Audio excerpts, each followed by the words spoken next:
I'm Yaneli, also known as Miss Be Helpful, with another FinCap Friday brought to you by NGPF. In February 2024, the S&P 500 reached 5,000 points for the first time in history. This is a really big and significant milestone for the stock market. But before we get into why, let's review what the S&P 500 is. Investors who want to buy stock in American companies can find it tough to pick between 4,000 plus companies listed on the New York Stock Exchange and the NASDAQ. These are the two major stock exchanges in the United States. So, to make things easier, there are lists out there that include companies that are doing the best and are among the biggest in the stock market. That's based on the total value of all their shares combined.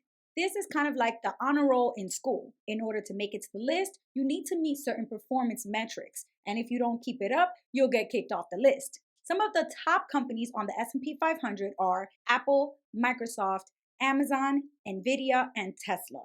Over time, the value of the S&P 500 has gone up and up and up in points.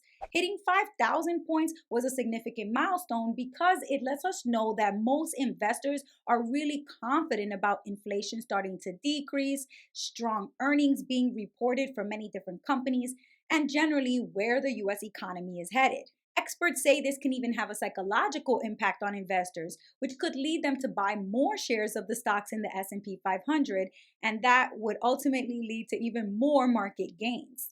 Historical data also shows that investing in the S&P 500 has been profitable for investors 85% of the time starting back in 1950. This means it's really important to have a well-diversified investment portfolio owning hundreds or thousands of stocks, not just a handful of stocks. The S&P 500 hitting 5,000 is really a representation of the US stock market's strength, and it's also a reminder for investors to stay focused on their long-term investment goals.